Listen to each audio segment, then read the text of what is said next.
not despise small beginnings. I've seen God use the small to make just great. And so that's exactly where you two are going. It starts as a seed, it grows into a bush, the bush turns into a tree, and the tree attracts everything it needs, and it covers territory. You see the tree that's inside the seed. I give him permission to put this seed in the ground in LA, in California, in the United States, in North America, and in the world. It's Pastor Halton here from House 633. Such a blessing to be able to be with you guys once again. And I'm being joined here by two amazing people. So I'm going to allow them to introduce themselves. Go ahead. All right, I guess I'll go first. God bless you guys. For those that do not know me yet, I'm Andy. It's a pleasure being here with our pastor and Chewy here. I think it's your first time here in a while, huh? Yeah, roughly. I've been here before. I believe this is my second time now. Yeah, well, it's good to join us and to have you here. So we're excited. We're going to continue with the topic of singleness. So hopefully it gets a little juicy here with the questions and the answers. All right, amen. So, hey guys, what's up? Thank you for tuning in. And for those of you that don't know me, I'm Jesus, or what everyone in the house refers to me as Chewy. I'm looking forward to this episode. I've been keeping up with what they've been going on. I haven't been on live for a while, but I'm excited to be back on live. And yeah, thank you for having me, and looking forward to this one. Hey man, so it's gonna be good because this is gonna be our final love, lust, or purpose conversation. We were having this one just for the month of February because of Valentine's Day. So we prolonged it. So how has this month been for you guys? In regards to? In regards to singleness, because we've been touching singleness, and we've been touching about being separate, unique, and whole. We're talking about being comparable. And last week, we were talking about image, going into the 7 gifts of singleness. And we were having a conversation with Chewy back there in regards to like dating. I was telling them that you shouldn't date until you meet these 7 qualifications. Right. So, the first gift is image, then you got function, then you got presence, you got work, cultivation, protection, and word. So if you like take all of those things and you look at yourself personally, if you don't have all 7 of them, it is good for you. It is good for you to be alone, right? Because you put everybody else in danger. Your partner is going to be in danger. Right. So as we've been listening or diving deep into singleness, that's what I'm saying. How has this month been for you guys? And maybe not necessarily the month, but I'm just saying like as you compare these words, what this really means. Do you think you're ready to date? Right. Well, for me, now that with our little personal talks, and after watching some of the videos that I've been watching regarding the series, it makes me think, man, I don't even want to date no more. Right. To be honest, I really don't want to. Welcome to the club. Yeah, and I'm loving it. But there's justification on why it's like I don't feel like I'm in the best version of myself. Like there's this thing that Pastor Halton has discussed. It's saying if you will date what you are. Ooh, I'm correct. Yes, whether that be if you want to date someone that's fit and athletic, then you got to be fit and athletic. If you want to date a hard worker and ambitious, you got to be fit, hardworking and ambitious. So with that said, like if I want to date the best possible version of in the market, I guess, or the seed, exactly. Then I got to become the best possible version of myself, is what I want to say. That's really good. Definitely. So that brings to light, when you look at a female, for example, and you start generating feelings or there's an attraction, based on what you just said and based on the discussions we've had all month, does it mean that that's what you are? I'll throw it to Andy here. I think it depends. I think everybody's attracted to something. And it actually reminds me of, I don't think you were there, but we were having this conversation with Vero and the kids. But it was interesting because we were talking about like attractiveness and beauty and how all these things change as you change. Yeah. So for example, like for many people, beauty is just surface level. It's like, hey, he has green eyes, she has long hair, she has a nice body, he has this and this. So they see beauty from a very like surface level, just eyesight, which is great because we all want a good looking person. Right. But as you start evolving and as you start developing these things, beauty and attractiveness takes on a whole new thing. Because now you can look at somebody and say, yeah, this girl is pretty, she has all these things, but does she have God's image? Right. Can she talk? Does she love God? Does she have purpose? Does she have work? Does she have vision? Does she have, because as you start to know yourself, you'll start to look for the things that you need in your life. Right. So if you know your purpose, now you start asking, hey, this girl's cute, but can she even help me in what God's called me to do? Right. So now things change, because now you're not just looking at, oh, she's cute, I'm cute, let's date. It's like, no, hey, now you start looking at these gifts as based off of what you have them. So it kind of sounded to me that it went from lust into love, but then we still got to get into purpose. Right. Because initially, when it's just surface levels, because it's just the desires of the flesh, it's the lust. Like you find her attractive, you find her sexy, she's hot, you're just somebody that you want to be around. You have that chemistry because the flesh is demanding it. It's lust, right? But once you get past that surface level, then you get into the love aspect, and now you start kind of like paying attention to personality, to character. You start paying attention if they have vision. You actually start paying attention what their debt looks like, what their FICO score looks like, and all these questions that you should have asked in the lust phase, but you missed it because you were so stuck on that. But we never got really to that point of purpose. And we're talking with Chewy back there in regards to some of this thing, because I think Adam, I know Adam went through this process. And when God gave Adam his wife, not necessarily God gave him the wife, it says that he put Adam to sleep and he got a rib out of Adam, and then he molded this person or this woman, and then presented her back to Adam. Presenting her doesn't mean that he gave her to her. It just means like, hey, look, here is a woman, but you now have to have the discernment. You have to have now know who you are in order to be able to identify her. And I was telling him that what is really interesting about that conversation that God and Adam had, or this interaction, is that the first thing that Adam noticed on this female, this woman, was that he said that it was bone of his bone and then flesh of his flesh. So when he was referring to bone of the bone, it was referring to life, meaning that Adam already had the image of God. Adam already had function. He already had the present. He already had work. He already knew how to cultivate. He already knew how to protect. He already had the word. And now this woman came to give life to all of these things. So the first thing that Adam noticed wasn't her physique. It wasn't like her body. Look at her chest, or look at her backside. Look, she looks really fine. No, he said, no, this woman can give life to all of these things that I'm already working and I'm already doing for God. He first focused on assignment and on purpose before he focused on the desires of the flesh or the lust. So he said, this woman is now bone of my bone. And then after he said, she's also flesh of my flesh, which flesh of my flesh is basically means is like, you know what, she can satisfy me and emotionally, physically, in all these other areas. So, if we don't have singleness and we don't work on our singleness, then we're going to go to the flesh of my flesh first, and then find out that she has no life for us. Or try to work to bone of my bone, which usually doesn't happen. It doesn't work.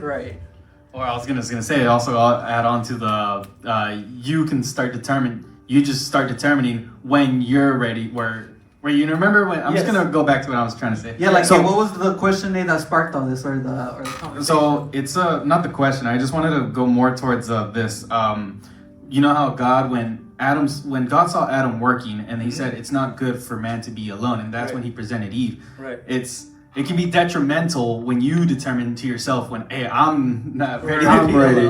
And that's really good, because what we were talking back there is that it gets to a point in a male's life, like he was saying, hey, you know what, I already went to school, I got my degree, I'm an engineer, I have a job, I have a car, I got money, I'm ready to date. But God never said, you're ready to date. You said, I'm ready to date, simply because you checked your own boxes, but you never checked the singleness box. So you never checked to see if you have the image of God. You just checked, I went to college and I got a degree. I got a job, I got money, I can pay for going out to the movies, I can pay for the food or whatever it is when I take her on a date. So I'm like, hey, it's good, I'm ready to go. But yet God is saying it is still good for you to be alone. And you're not listening to the voice of God because you don't check any of these things. And one of the things that we were talking with him backstage outside of the cameras was when we look at our personal families and when we look at at the world, we mostly see toxic relationships or relationships that are battling. So, statistically wise, out of 10 people that get married, 5 of them get divorced. So that's 50%. And out of the 50% that stay together, they struggle. So technically, there might be only like 10% of people that are thriving in their marriages. And then the other 40% are struggling not to get divorced, struggling to stay together or to fix all these situations simply because they didn't check the boxes of singleness. They don't have the image of God, so they don't have his nature and they don't have his character. They don't know how to function like God.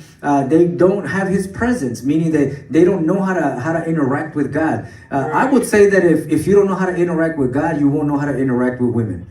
Because God is the one who created women, and he's the one who designed them. He's the one who gave them the equipment, the tools, and all the abilities that they have. So the only way that you're going to know how to handle a woman is if you're in the presence of God, because God will reveal to you the needs of this woman and how she works, so that you can be able to maximize everything, her potential and everything that she carries. Right. Well, I really like the point that you said a couple of weeks ago is like these singleness points and the 7 gifts are so vital because as you're going through your singleness walk, you said that God does all these things through you first. Yes. So God gives you his image, he gives you his likeness, his work, his function, his presence, his word, all these things. So as you grow in your singleness, you've learned how God has worked in you. Because as a man, Miles has explained it like the perfect girl doesn't exist. The perfect girl you have to mold. So if you haven't let God molded you in all these gifts, then how are you ever going to mold your wife? How are you ever going to help her if she's struggling with identity?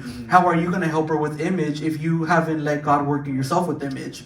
How are you going to help her in her work and her purpose if you yourself don't even know your work or purpose either? So like how he was saying is like, it's just so detrimental to start dating or be in a relationship if you don't have all these gifts. Because God first gives these things to you so that you can have them, and then with your future spouse or relationship, you can now help her. Right, and I will just add here that it's not necessarily that just you have to have this.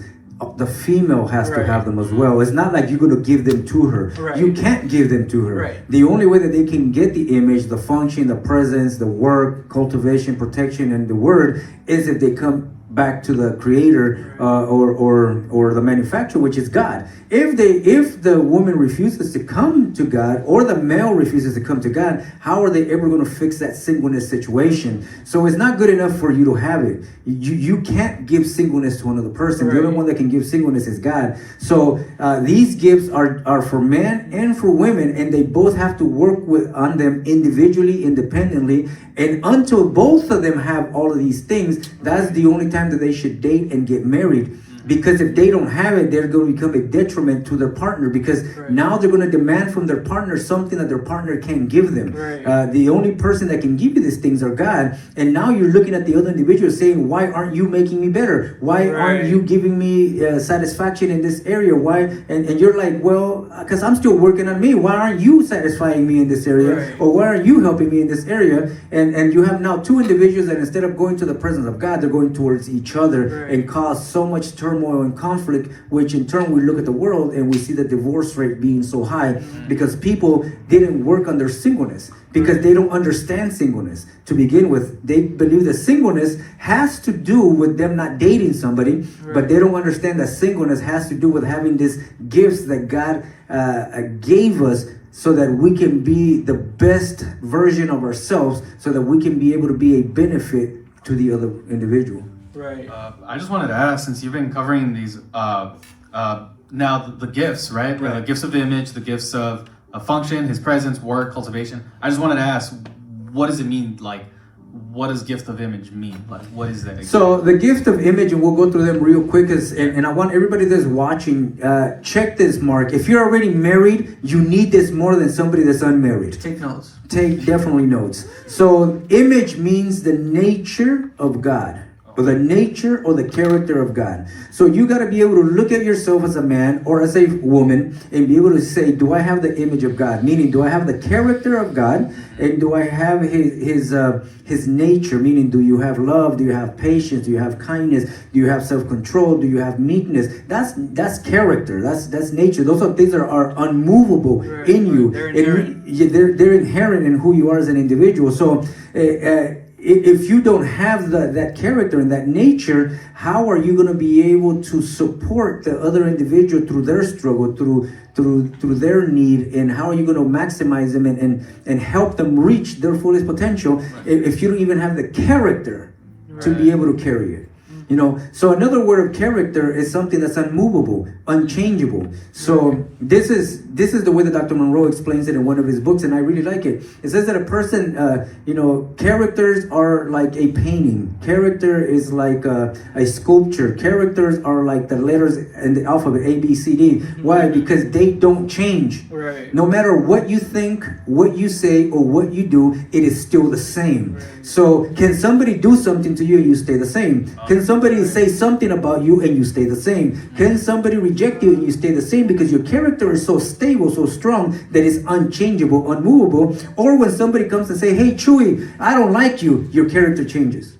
Right. Your attitude changes. Right. Your behavior changes. It means that you don't have image, you don't have character, Right. because you depend on what other people say and do for you to feel good. Right. But somebody that has the image of God or the character of God is unchangeable. So they can tell you, hey, you're worthless, and it doesn't matter to you because you have the character and nature of God and you know your worth.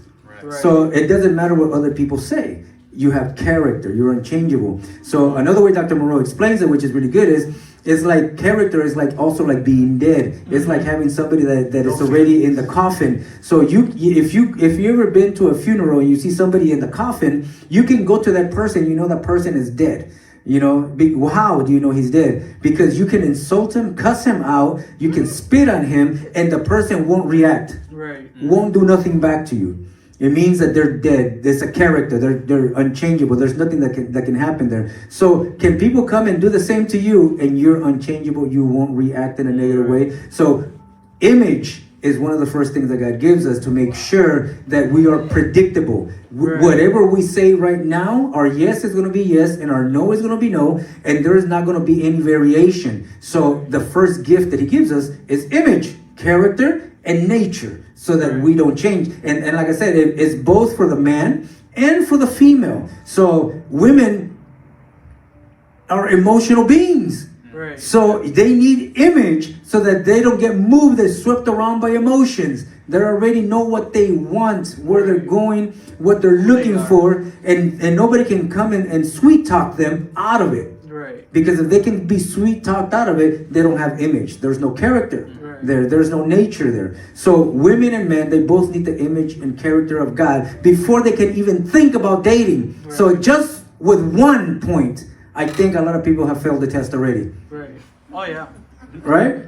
Yeah. It's hard to follow that up, Pops, but what I was gonna say is I think one of the aspects of this word nature that we fail to like understand is a lot of times we do stuff so forced. Yeah. It's like somebody does something to us and it's like, I have to forgive him. Like, Right. crap, I have to love him. I have to still be nice. And it's such a forced thing, and you're still not understanding that you haven't fully been transformed into the image yet because you struggle with it. So nature is inherent in you. It's natural. Like, you don't struggle with it. So if you struggle to love people, then you haven't been fully transformed yet. Right. If you struggle to forgive people, forgiveness isn't in Now, you yet. I want to interrupt you real quick there because I want to interject. Because we do have this false notion, for example, that love is being nice. Right. Jesus loves us, but he's not a nice person. Right. Jesus tells you the truth, Right. and Jesus speaks truth whether you like it or not. Right. So, we got to get this religious mindset or this religious thought out of our hand that, when you love, you're nice. No, love sometimes means being hard, Right. because love corrects. Right. So, when we're talking about image and character, even character doesn't mean being nice. When we talk about having the nature of God, we assume, God loves the whole world. He's so nice. You have to be nice. No, character and image have nothing to do with being nice. It has to do with standing your ground, with standing in your beliefs and your conviction, and what your assignment and your purpose is. Having the character to be able to say, no, I'm not going to do this because my assignment demands me to stand firm. And you don't have to be nice about it. Right. You sometimes have to be rude, and you have to be strong to be able to look at another person there and say, hey, I'm not going to sleep with you, because if I sleep with you, I'm going to throw my purpose away. So I gotta stand my ground. I gotta pull a Joseph, and I gotta run, even if I run naked. But I gotta get out of there, and I gotta get out of there quick, because my purpose is more important than sex. My purpose is more important than me doing something inappropriate or immoral with you. So character plays a big part into that. If you don't have the image, no nature of God, then you will forsake your purpose for your lust. So that's what we're talking, right now in regards to this topic. Is it lust? Is it love? Or is it purpose? Because lust doesn't keep a marriage together. Love doesn't keep a marriage together. Purpose keeps everything together. So a lot of people think like, oh, as long as we love each other, we're going to stay together. No, you're going to get divorced, or you're going to struggle, or you're going to have a hard time. Purpose keeps you together, and purpose makes everything work. But it all starts with image. Do you have character, and do you have that nature? Well, I just wanted to add, like, when it comes to like looking for, how do you know its purpose is by knowing the other person's assignments, right? And No. That's not it. Oh, okay. Knowing your assignment. Oh, there we go. I'm sorry. No, knowing you're good. Your assignment, Yeah. and then knowing if they're. I mean, would you also say it's like also knowing their assignment as well? No. But let me Okay. take you down this line. And I'm completely wrong today. No, you're good. That's what this is, a conversation. We're not teaching. We're just here. Okay. So God gave Adam image, then he gave him function, then he gave him presence, then he gave him work, cultivation, protection, and the word. Once he had that, he put it to the test. So you will never be tested until you have these things. Okay. So check this out. How was Adam tested? God said, look, Adam, I want you to name every animal on the planet. And I'm going to bring every animal to you. So God started bringing all the animals to Adam, and Adam had to name them. Adam had to look at all these animals, and he had to see that every animal had a partner, had someone that was comparable to them. So a deer had a female deer, a lion had a female lion, a donkey a female donkey. Everybody had a partner that was comparable, that was equal in value. After its own kind. After its own kind. So God first tested Adam to see if he knew who he was, because he didn't have a partner. He wasn't dating. He didn't have a wife. Eve didn't even exist, but he had him first see that everybody else had somebody, just to see if he felt that he had something missing. So Adam noticed this. I'm like, hey, I noticed that every animal has a partner, has someone that is comparable to them, but I noticed that I have nobody that is like me. Nobody has my assignment. Nobody has my value. Nobody has my purpose. And Adam noticed it, but he didn't think nothing of it. He's like, I'm going to continue working. I'm going to continue in my assignment. I'm going to continue doing what God told me to do, because I already have all these gifts. When God saw, and that's what the Bible says, when God saw that Adam was able to understand his singleness, understand his assignment, understood his value and his worth, then God said, it is not good for this man to be alone. And it says that after he named all the animals, he put Adam to sleep, and then from out of his side he pulled out a rib, and then he molded the woman and presented it back to Adam. Once he molded that woman and presented it to Adam, then Adam said, this is now bone of my bone. I will call her woman, because he was a man. So she was just a woman, a man with a womb that was equal to him, had the same value. It was comparable to him. And then he said, she's also flesh of my flesh. Meaning that she's not like these animals. These animals could only satisfy my lust and my flesh and my pleasure and my desires, but they couldn't bring life to my assignment, and they couldn't bring life to my purpose, and they couldn't add value to me, because they weren't comparable to me.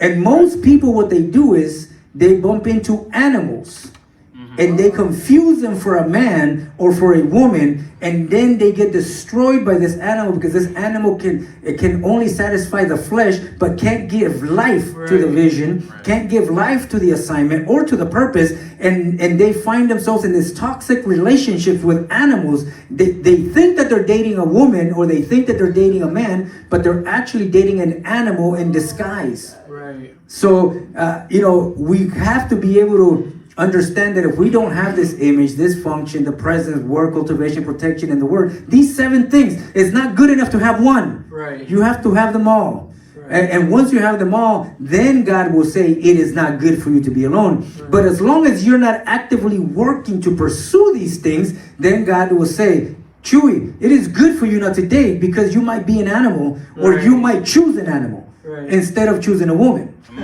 Yeah, no, and then well, one of the things that I was gonna add, one of the key points, and even in this whole Adam and God relationship, is the fact that Adam was under the authority of God. So many times in singleness, and even just in general, we have this view that we have this direct line to God, which we do.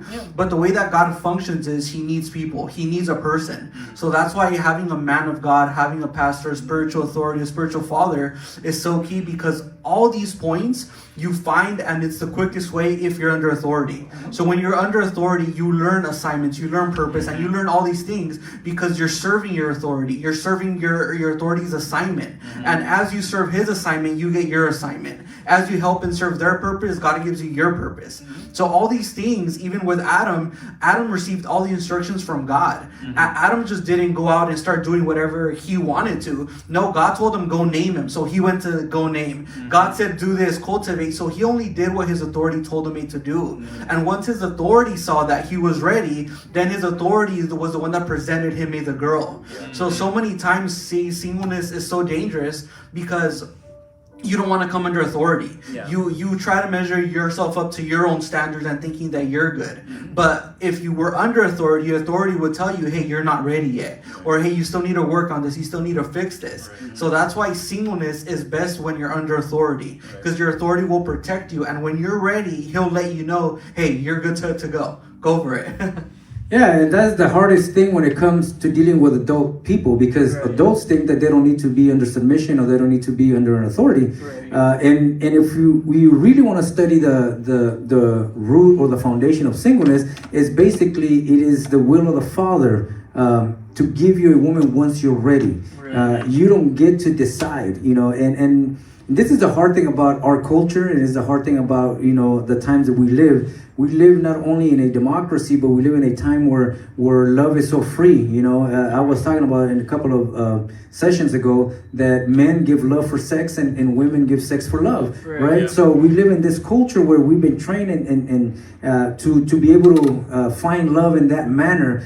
Yet the reason we fall into that trap is because we don't have a man of God, a mentor, a spiritual father, or a biological father that we submit to, that we should listen to. Which is key, that we submit to. That we submit to, because submission is voluntarily, is not an obligation. So, like for example, I'll use both of you guys as case studies, right? Because you're both spiritual sons of mine, and you both come to this house. So you guys talk to me about this stuff, and I tell you, no. What are you doing? Why? Because I know you, and I know where you're struggling. I know where you're lacking. It doesn't mean that you're bad people. You're great people. You're amazing people. But I want to make sure that you succeed, and I want to make sure that you don't make the mistakes that I made, or that other people are making, simply because they can't control their hormones, or simply because their lust is getting out of hand. So I'm here telling you, hey, look, do you got the image of God?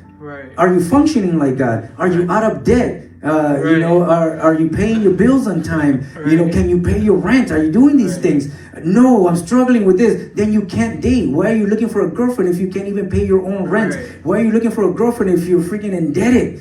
Pay off your debt. You know that your girlfriend is going to get you more into debt than out of it. So if you really want to do something good for her, pay off your debt so that you have no debt, so that you can buy her the ring that she deserves. Oh, honey, I'll buy you the ring when I can. You know, because right now I'm so in debt that I can't buy you the ring, but let's hook up anyway. Like, no, if he can't even buy you the ring, he shouldn't get your ring. Right. Yeah. No, and then, okay, so it's funny because I was actually having this conversation with Pastor Josh. Shout out Pastor Josh Williams. And we were talking about how men or guys or just the male persona have really like diminished in who they are. So for example, like society now has this stigma of like, hey, a man doesn't need to provide anymore. You don't need a house. You don't need all these things. Everything is 50-50, which is great to start from the bottom, you know. Like, you could grow away together. But back then, and even, like, the traditional man was to provide. Like you couldn't just go to, like, a girl and say, hey, I have nothing, and just come with me. You know, a man was always meant to provide, have something to give. So we were talking about how, like, men need to come back to that in singleness. How we need to get into that mindset of like, no, hey, I need to get my life together so that when I bring my wife in, I bring her into something. I'm not bringing her just into anything. Like, I have something for you. I have a place for us. I have a no debt. Like, we're going to be fine. I have a plan. I have a vision. I have all these things. And it's really cool because it reminds you of the talk that we had with you like a couple weeks ago where we were talking about debt and we were talking about payments and all these things. And it was so cool, like for Chuy's case, and you can talk about this, but it's like we were talking about how like you're setting yourself up for success. Like in a couple of years, you'll be debt free. In a couple of years, you'll have a house. In a couple of years, like you're gonna be so successful in your career that you're gonna like God's gonna give you a person as equal as you, where she's not gonna have debt either. She's gonna be successful in her career, and she's gonna have all these things. Where it's like if you don't, let's say if you weren't to listen to his advice and his counsel, then maybe you're not going to be in that same position. But it's like you're setting yourself up to like just be successful in a relationship and in life. Yeah, I also wanted to add on, jumping off that topic of debt, it also shows like responsibility and discipline. Right. And if you can't prove that you can pay off debt, like you don't have it proves that you don't have responsibility and discipline. Right. And that would, I think that would carry on, correct me if I'm wrong, that would carry on to marriages and when you have children, like, are you disciplined enough to pick up your kids every day after school or something like that, right? Right. So it would pretty much carry on is what I have in my mind now that we're jumping off that topic. All right, and that's really good, and maybe you can jump into this. But Dr. Williams, he was explaining in his preaching like 2 weeks ago how responsibility is so like, it's like a mystery. So he was talking about how in relationships, if there's a husband and a wife, the wife, when she says, hey, why haven't you thrown any of the trash yet? Like, it's dirty and you haven't thrown it out. It's not that she really cares about the trash. Like, yes, we need to throw it out. But what she's really asking is, hey, do you understand the responsibility of guiding this household? Do you understand the responsibility of leading this household? So I don't care that, like, you leave the trash in there, you don't wash dishes, like, you don't do all these things. What those things show is that maybe you don't understand the responsibility of owning a house. You don't understand the responsibility of doing all these things that a man should be able to do. So it's good that you say that, because it's true. Like, us as single people, like, we need to ask ourselves, is like, hey, do I even do my own bed? How's my car? Is it clean? And we talk about this all the time. But it's like, it's these little things that really show how responsibility and mature we are. Because if we can't take care of our car, then how are we going to take care of a wife? Like, if we can't keep our cars clean and keep it scratch free and all these things, then it's like, what are we going to do with the wife?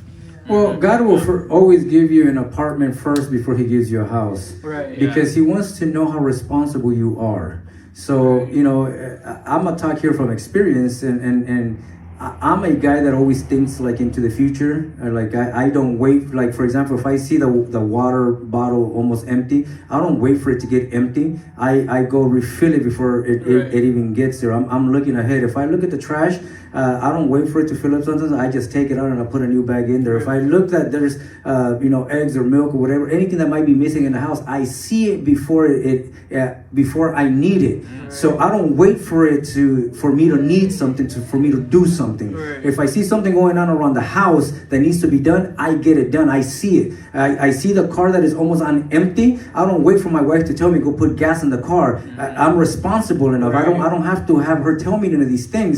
So what I would tell young marriages or people that are just getting married, I see that they wait till the end. I see that they wait till they need it for them to go get it. So now they're running in the middle of the night to go buy milk, or middle of the night to go buy medicine, in the middle of the night to go do all this stuff when they already knew that it was coming and they waited anyway. That's irresponsibility. So being responsible is being able to look at something and fix it before it even breaks down. Don't wait for it to break down or for you to need it for you to get it done. That's why God will always give you an apartment first before a house, because it's like, if you can manage this apartment, if you can pay this on time, if you can pay the bills, if you can do all this stuff, then I'll consider opening the doors to give you a house, because now you show me that you're responsible enough to pay all this other stuff. So sometimes a lot of people say, hey man, why haven't God given me a house? I think it's because he's still working in our responsibility. He's still working on us, trying to understand what it takes to maintain it. So it's not that God can't provide it or can't give it to us. It's simply we still haven't met the responsibility threshold, I would say. So a lot of things come into factor when it comes to that. Yeah, that's really good. I just wanted to ask, since you were jumping off, like saying that you don't wait till it's fully empty, right, to go buy the milk, right? Would you say that also proves that you also provide security for your wife, like that she feels like she's secure, that hey, like I will not run out of my needs because my man is able to provide? She doesn't have to worry about anything. If she thinks about it, I already messed up.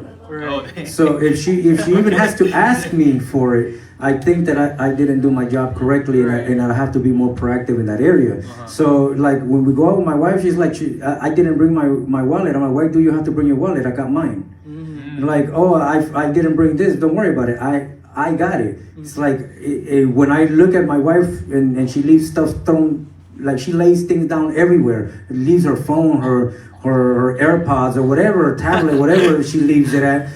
I see it and I pick it up for her, and then she's like, 3 days later, where is this? I'm like, it's over here in the room. I caught it. Because that's my responsibility. I'm not gonna let her lose it so that I can tell her, you see how irresponsible you are? No, that'll only prove my irresponsibility. See, but that's so good because it's true. That's really good. That just gave me a lot of questions. I'm sorry. Okay, so ask it. Since that you can do that when you're married, right? But is there a way to practice that when you're single? Like the, like, hey, like I got that kind of. Of course it is. If you're a minor 18 and under, you can prove it by submitting to your father or your mother, and by obeying their commands. Take out the trash, mop, sweep, wash the dishes. If you can't do that, you're irresponsible. So if you're an adult 18 and over, and you already have your own apartment, or even if you stay with your parents, are you helping them with rent? Are you helping with the bills? Are you helping that? It's responsibility. If you can't do that, then how are you going to do it by yourself? You have to be able to practice it before. So this is the kind of like the test that God gives us as minors and young adults to see if we're responsible enough. It's like you just can't. Your parents don't need your money most of the time, and you don't give them money because they need your money. You give them money because you're responsible. And if a parent doesn't make a child responsible, then that makes the parent irresponsible. So for the parent that have kids that are living with them that don't tell them, hey, you got to participate, they're irresponsible parents because they're not training them. You don't ask them for money because you need money. You're doing it because you're training them, and it is your responsibility as a parent to train them to be responsible. And the only way to train them to be responsible is by putting responsibilities on them, whether it's money or whether it's by doing stuff around the house. So that's how you practice it before you go into marriage. Imagine now you being in a marriage and you were never trained to do anything. My mom did everything for me. She washed my clothes, she cooked for me, she did this for me, and then now your wife has to deal with the irresponsibility of your parents. Because they never forced you to cook for yourself. They never forced you to pick up after yourself. And they never forced you to participate in anything in the house.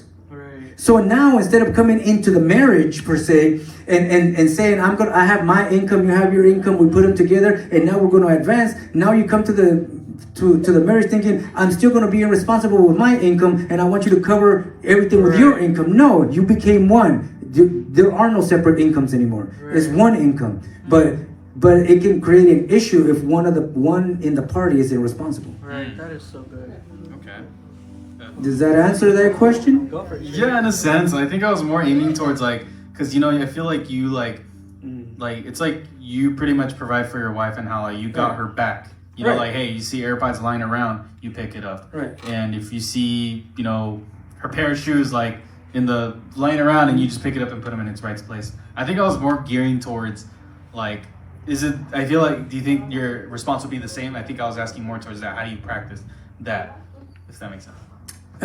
Probably elaborate. I don't know if I misunderstood. I mean, so if I understand it, I think it's more of a nature thing. It's like part of God's image in His character is that He covers. Like Jesus with His bride day, the church said that he took off all the blemishes, he took off all the wrinkles and all these things to present Him back to Himself. So part of man is man covers and protects. Part of like what he was explaining is that like as a man, it's like you don't shame the other person or you don't shame your wife and say, yeah, you're always losing stuff or you're always leaving everything around, because that's shameful.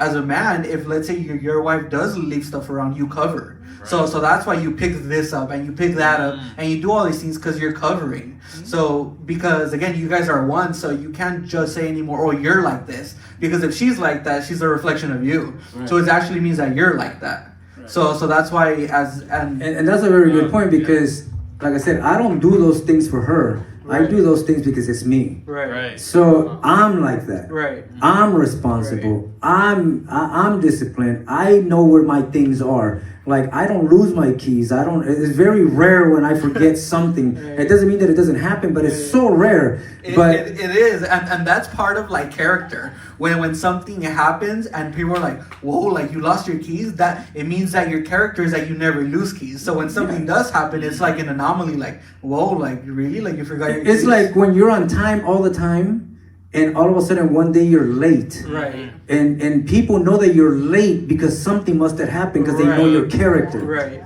Because it's like, this guy is never late, so something must have happened. And now they're like, hey, Andy, are you okay? Why aren't you here? They're not questioning the fact that you're late. Right. They want to make sure that you're okay because it's out of character. Right. It's out of your nature. Right. But if somebody's always late, if somebody's always shows up whenever they feel like it, it's like when they show up on time, you're like, what are you doing here? Right. It's so out of character. Yeah. It's so out of nature for you to be on time. So most people operate out of irresponsibility, and then they feel victimized when you let them know, like, you're doing something out of character. What you're doing is right.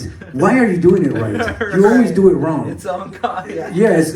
So are people which side of character are you? On the side of the character that always does what is correct, so people are like, are there to cover you because they know something happened? Right. Or people question your motives because, like, why are you doing this? Because you never do. That's good. So character falls both ways. Yeah. So, but going back to your question, it's like, we have to have character. Right. We have to have that nature, and we do things because that's who we are. Like, I don't pour the water into my water dispenser because my wife is gonna get mad. I do it because I'm responsible. Right. And I see it, and I'm like, before she runs out of water, I'm gonna put it there. Mm-hmm. Before I go to bed and the trash is full, I'm gonna take it out. If I see the trash cans outside, I'm gonna put them in. Right. It's like, whatever I see that needs to be done, I do it. I just don't walk by and ignore it and expect somebody else to pick up the slack just because I have a job. Right. Yeah. And most people do that. Like, I have a job, so I'm gonna come home and I'm not gonna do nothing. I'm like, dude, I have a job and I come to church. Right. I have a job and I go home and take care of my wife. I have a job and I go do things around my house. I have a job and I do other stuff. Why? Because that's responsibility. Right. And a lot of young people in their marriages, they think their job is all they have to do. Yeah. Pay the bills is all they have to do. No, man, that's the minimum requirements. Your job is just the minimum requirements. If you want to get praise, do the extra stuff. Show up to church on time. Mm-hmm. Come to practice. Come do this. Right. Do all the other stuff that you don't get paid to do, because you're responsible. Mm-hmm. That's how you get creative. Yeah, that's good. So, just to kind of like, just to move on. The next gift is function. Do you have any questions at all? No, I think everybody's shocked. But I know I'm sure. Hey, we'll take that as a good thing. yeah, I know people are learning. I mean, singleness is not an easy thing. It's a hard thing. The next one is function. What is function? Function is another word for likeness, Right. meaning that you operate just like God. Yeah. And how does God operate? God operates through action, through words. It's a verb, It's not something that's stagnant. It's not something that doesn't move. So we have to be able to also move. We also have to push the ball forward. We also have to basically call things that are not like if they were. Right.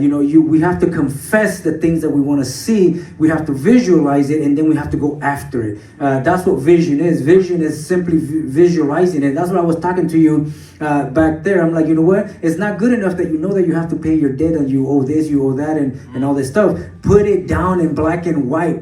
Put it on your computer, print it, tape it on the wall. You have to see it, Right. visualize it, so that you can push and propel yourself to get to that place. If you don't visualize it, if you don't put it in black and white, most likely it won't materialize because you're going to put something else as a priority and leave that behind. Right, that's good. That's really good.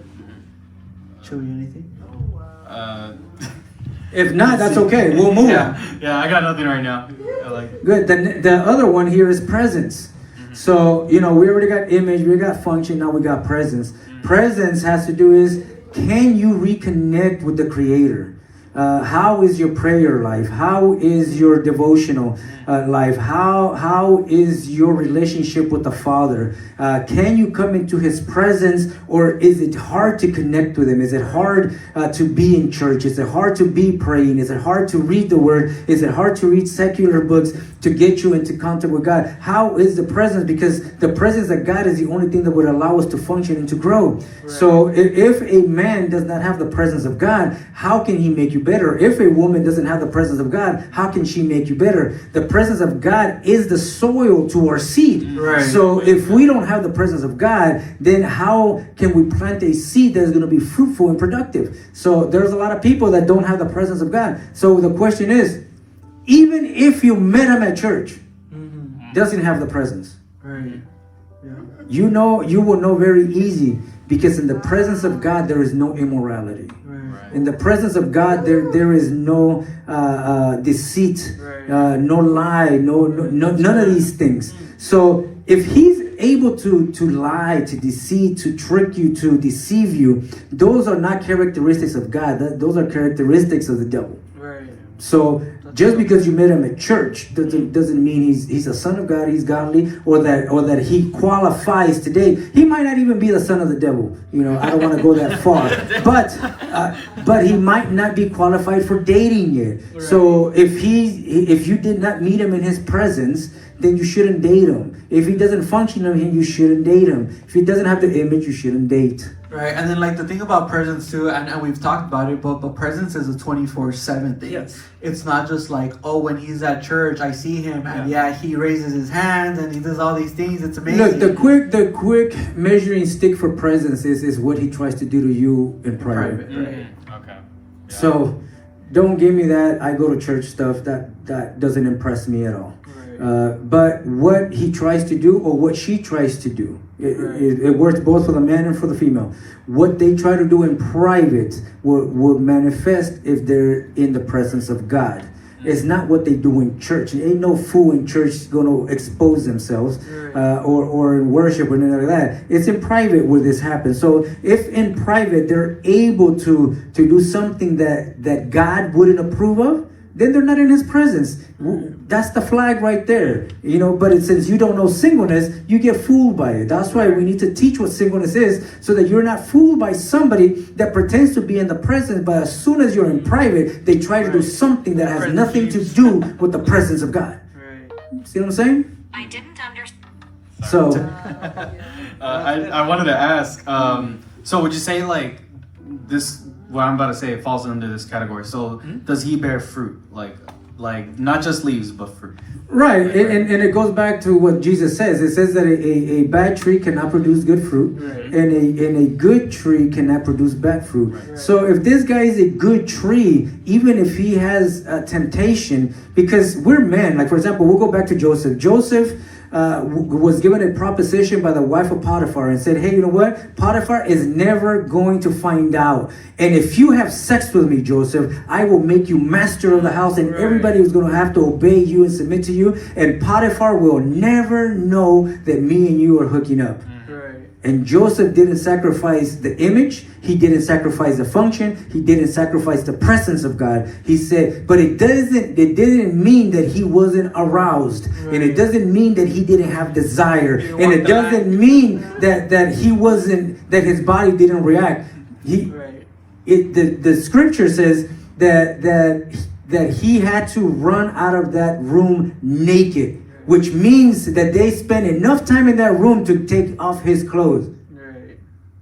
It takes something to remove somebody's clothes. It takes some work and it takes some time, and it means that at some point in time there was agreement. And Joseph woke up in the middle of that and said, hey, I gotta get out of here now, because if I don't leave now, something is gonna happen now. So he ran naked.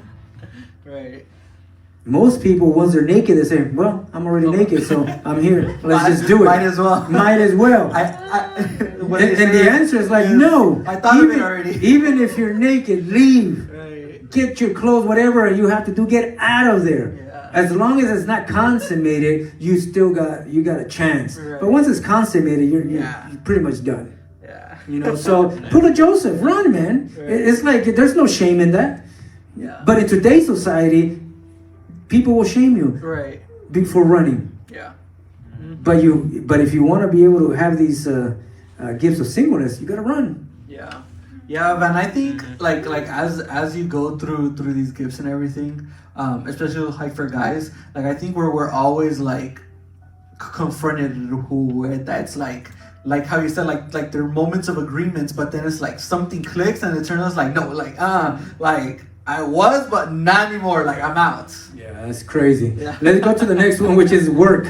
Now, I wanted to touch this real quick because I know you were talking about with Pastor Josh, and you guys were talking about it early in the week. So I want to be able to stress this very much to people. Don't confuse your job with your work. Because a lot of people think that because they have a job that is work, because that's what society has put in our head, in our minds. But work to God is in relation to assignment and to purpose, and job is what you study for or what you do to get a paycheck. So this is the issue with women nowadays, and that's what you were talking about. Women say like, I don't need you to provide for me because I have a job. Meaning I make my own money, I have my own degree, I can pay for my own stuff because I make my own money because I have a job. But it doesn't mean you have work. That's totally different. A man, if he has all the 7 gifts of singleness, has work, which has more value than a job. So even though if you both have a job and both of you guys are making money, if you don't have work, but the man has work, he adds more value to your life than anybody else, because he can help you get image and get into the function, into the presence of God, and he can help you realign yourself to get into that assignment and purpose that God has for your life. So even if you don't need his money, his job, you need his work. So don't confuse his job for his work. A man is a man because of work, not because of job. And that's really good, because part of this whole feminism movement that highlights this aspect, which is dangerous, is that on the surface level, it tells women that, hey, you don't need a man to provide for you. You don't need a man to give you money. Like, you don't need a man to do all these things. But then that's the surface level. But on the underneath, on the spiritual side, you're being trained to reject the work that the man has for you. Yes. So now, go for it. Before I forget, I'm going to say something that is going to blow people's mind. It's going to upset many people, because people don't like to hear the truth. Who did God give the assignment to? No, I'm asking you guys.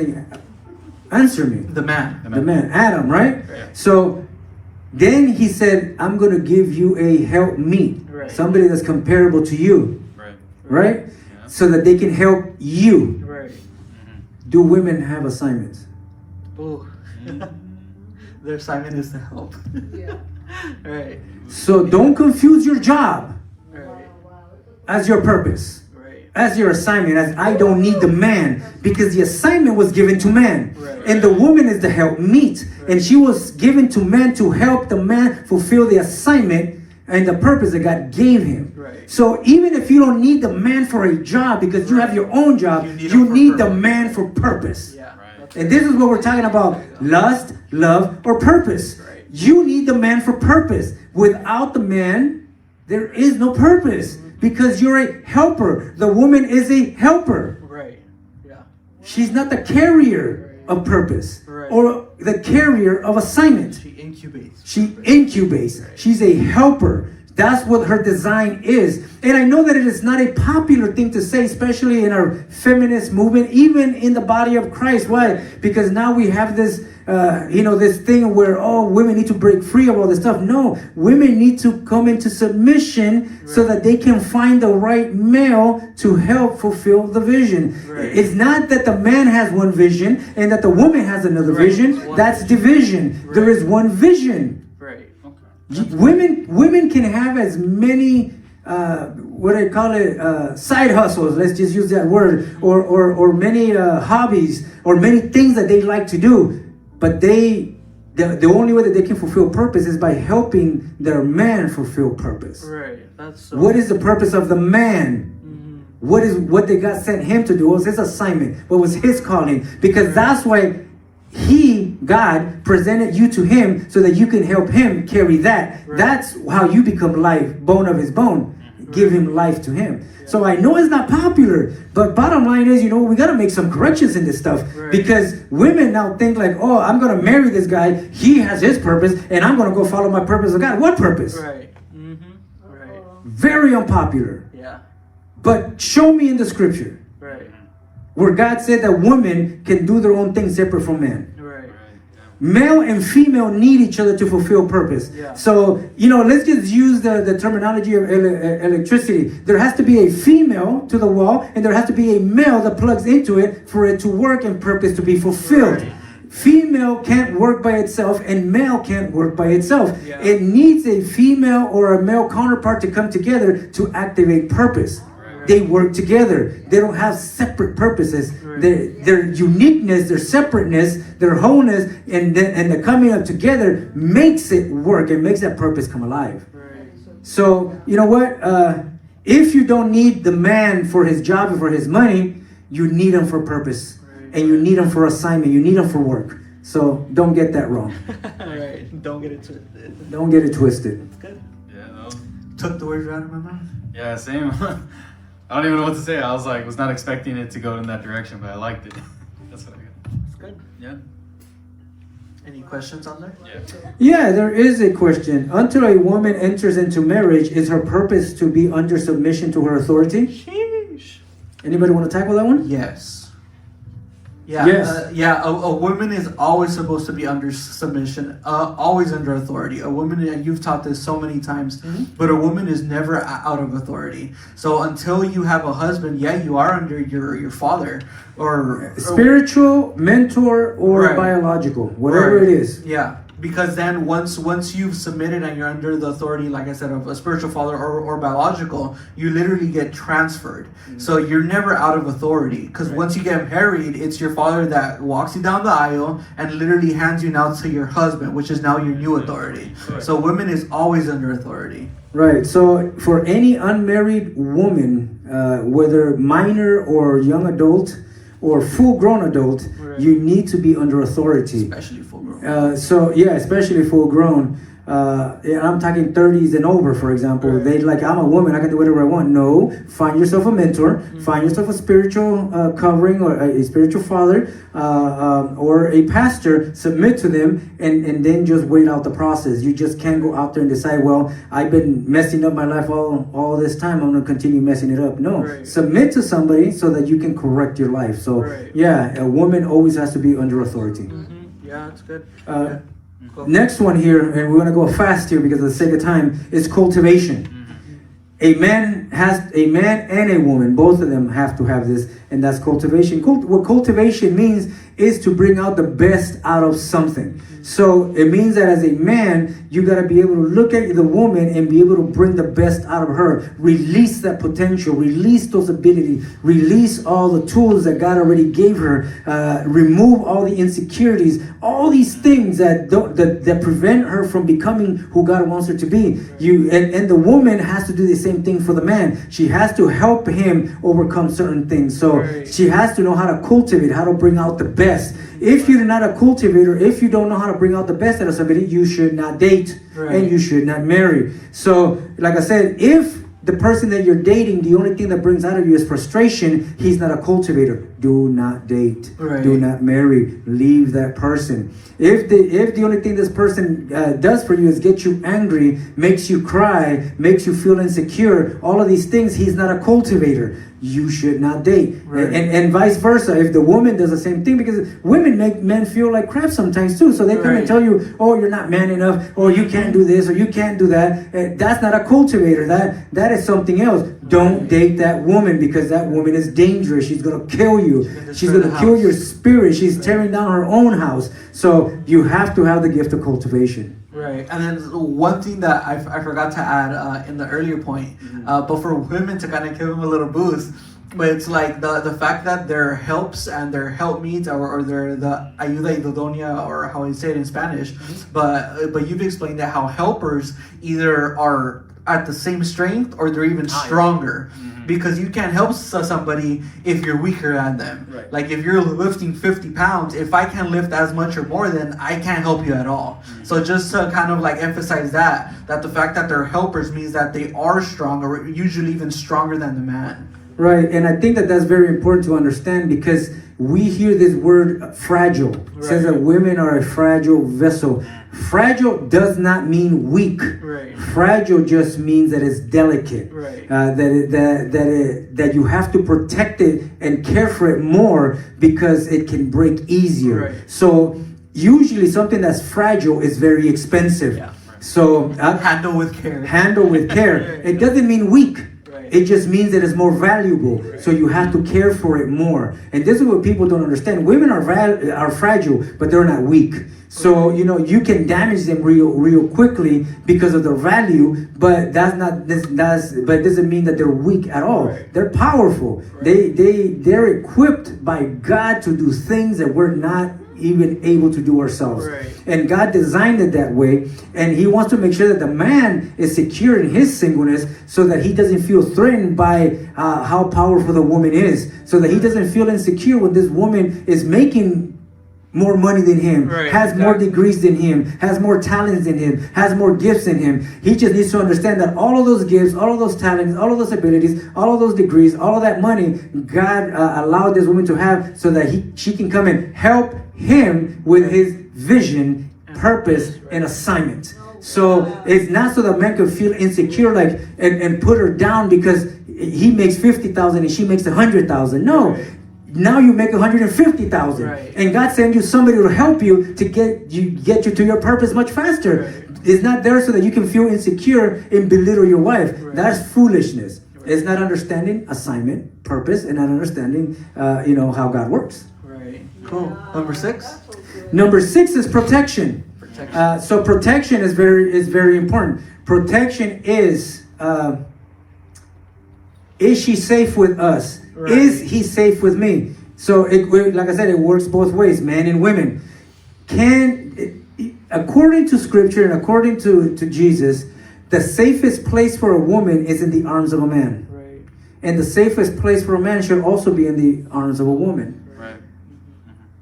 If the woman does not have this aspect of protection, she's going to pull a Delilah on you. You're going to rest on her knees, and she's going to pet your hair and try to find your weakness to destroy you. Ooh, that's good. Instead of covering it. Instead of protecting you so that you don't get destroyed. So a woman also needs to be safe with a man, because a woman needs to feel security. It needs to feel protected. But can you protect her without abusing her? Without manipulating her? Without taking advantage of her?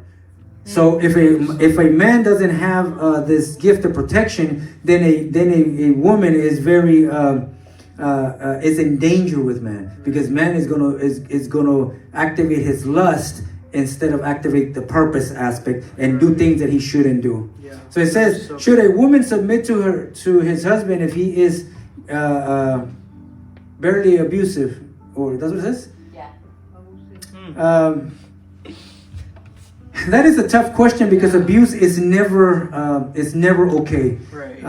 A woman should always be protected, and a woman should always seek to be safe. And if a man is abusing her, two things should happen: call the police, so that this guy never does it again and he learns a lesson. And usually a man abuses somebody who he feels that's inferior, or Right. feels that he can trample on. Or because of his own insecurities and issues that Yeah, he no, has. because of that, yes. But he does it to her because he thinks he can get away with her. So sometimes getting secular people involved, whether it's your pastor, whether it's your spiritual authority or mentor, a family member, or even the police, will put this individual in check and they will never do it again. Right. So a woman should always protect themselves from this abusiveness, because it's not okay to have a man abuse a woman. Now that doesn't mean that she doesn't submit. Submission doesn't stop, but submission doesn't mean that you allow yourself to be abused. Right. Allow the man to hit you and to stomp you and to do all these things to you. No, that's not submission. Right. That's just foolishness.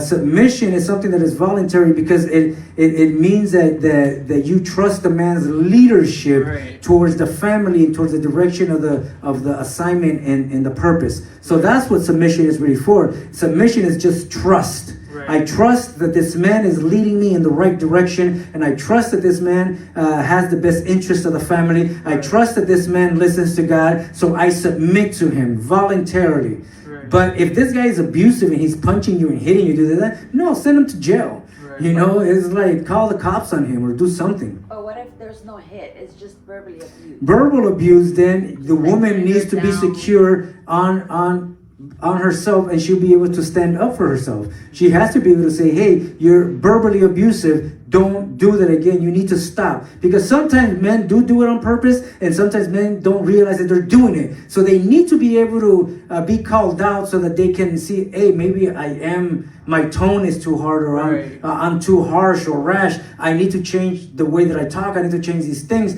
because it's coming out as something that I'm not. So you just can't say that's how I am. No, Right. you change. Because that's part of protection, that's part of image, that's part of function, part of presence, part of work. It's not staying the same.